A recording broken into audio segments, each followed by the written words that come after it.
Hey guys, welcome back to another video. Jordan here from Ferret Art Studios. This is the last piece, the last part of this drawing.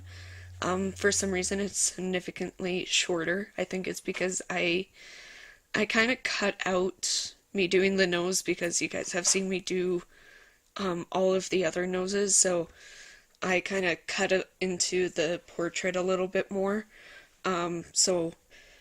There's just a few things that I want to touch base with on this video that I will mention throughout. But yeah, this part here is on a dog named Lucy. She is another bull mastiff. She is a fawn just like the first part that I did on this. If you guys want to see that video, I'll put a link in the description for you so you guys can watch the other parts of the video.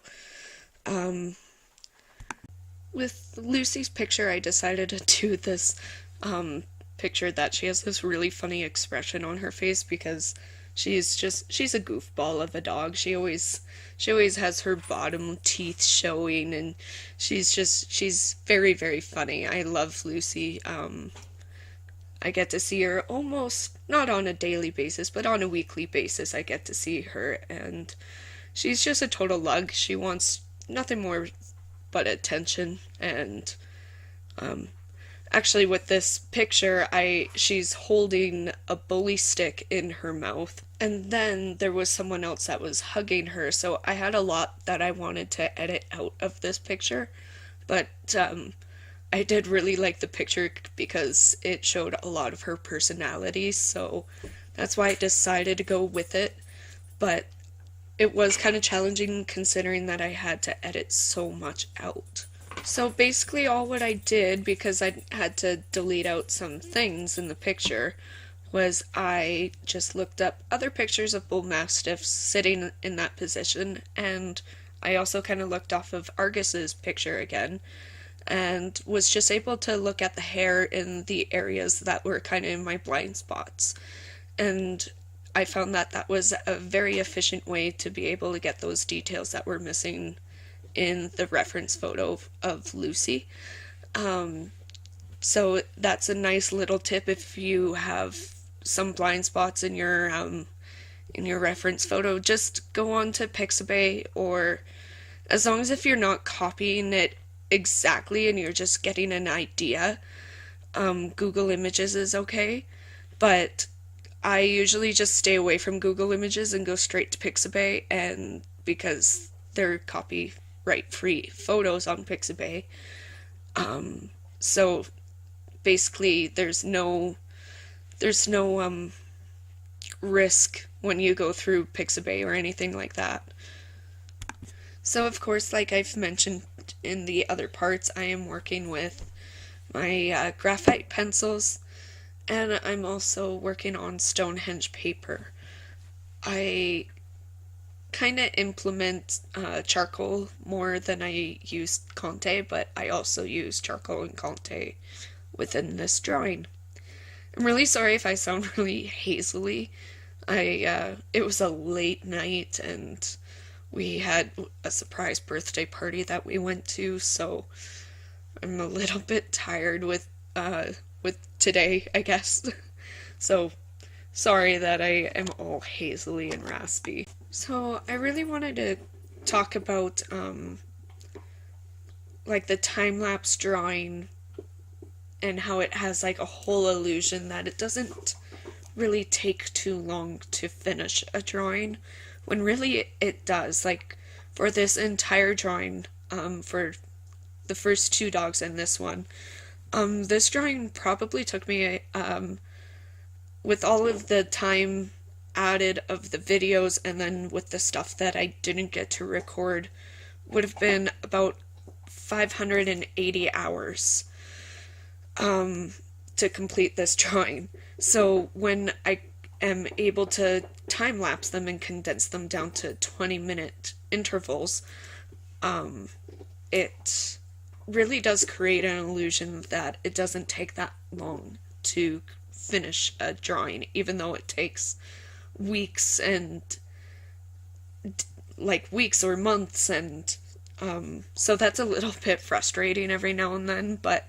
I do understand that the whole time lapse thing does kind of trick the mind and make it seem like it doesn't take that long.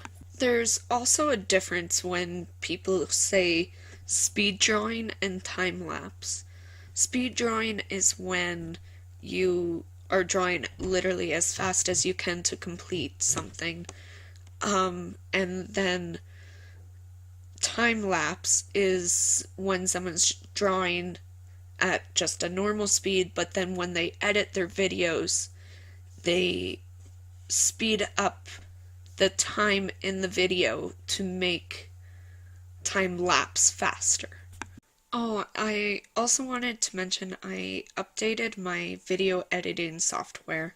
So I'm kind of trying to learn the updated version. It's still pretty much the same, but there's a few things that are a little bit different. So I noticed that in the past two parts of this video is when I really started using the updated version of it, and I noticed a few things that were a little bit shoddy. But I'm really trying to learn how to not make those like really weird sounds with the recording every now and then for my voiceovers. I thought that was a little bit odd, but I think I found out what was doing that, so hopefully from now on the voiceover part of the video won't sound so weird. And I really should hop on board already with getting a Photoshop, but my computer doesn't really have that much room on it. It is the crappiest computer that you'll ever meet.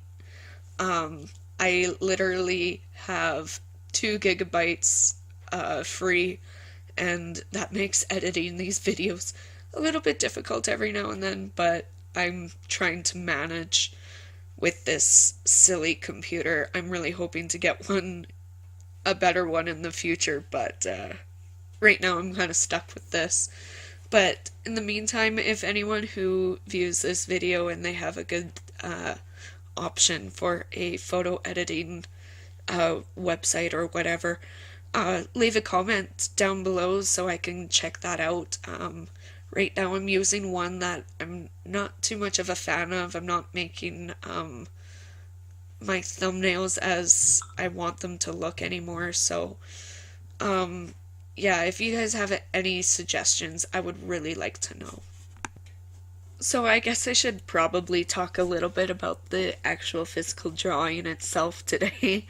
I think that this drawing was actually pretty fun just because that silly expression on her face, but that's also what made the drawing a little bit difficult as well, because her face isn't really just sitting like how it normally should. Her teeth are kind of poking her jowls up, and she's, well, that big gap in her mouth is kind of where that bully stick used to be, so she's got this like really silly expression on her face, and I always kind of just done that like just the stoic kind of look on the dog's face rather than any kind of silly expressions. But it was fun to be able to do something kind of out of my abnormal pet portraits. And once again, I'm sorry about this like red sheen that you guys are probably seeing on the video. I was drawing upstairs in my living room, and my living room curtains are like this red color, and whenever the sun shines through it, the whole room kind of has this whole red gleam to it. So I'm really sorry about that. It kind of messes up the details and kind of makes it hard to see what's going on. But now that I'm down in my studio, I'm pretty sure that we're not gonna get really funky lighting anymore, so I'm really hoping that the video quality will improve. But anyways, I think with the overall, the hardest part of the entire drawing would probably be the collar on Argus, the brindle dog. Um, for some reason, just metals, you have to act like they're abstract pieces because of the shading, um, and you have to use very extreme darks and very extreme lights.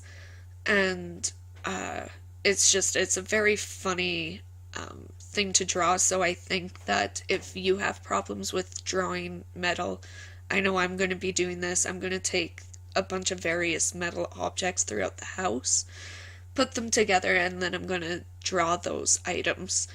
And I think that might become a regular practice for me until I feel more comfortable with drawing metals. And I find for me it's not really getting like the shading down for the metal, it's getting the very precise size and shape. And because with metals they're very accurate, they're very I don't know, linear isn't really the right word, but they're very structured, compared to where, like with my drawings, where the fur textures and the ears on Lucy, for example, were pretty much abstract shapes. They didn't really make much sense to draw out as like a ear shape. Sorry if you can hear that, my dogs are in the back. But the ears are basically an abstract shape because they're kind of like pinned back, and she has big floppy ears, so they're kind of all waving all over each other. So you have to kind of think of it more as an abstract shape rather than an actual ear. So compared to metals where they are a full structured shape rather than like the kind of foldy floppy flesh of a bull mastiff, where you have to kind of think of it like not necessarily as fabric, but in a way I had to think of some parts of the folds of her jowls as how I would draw fabrics. So you kind of just have to trick your mind sometimes.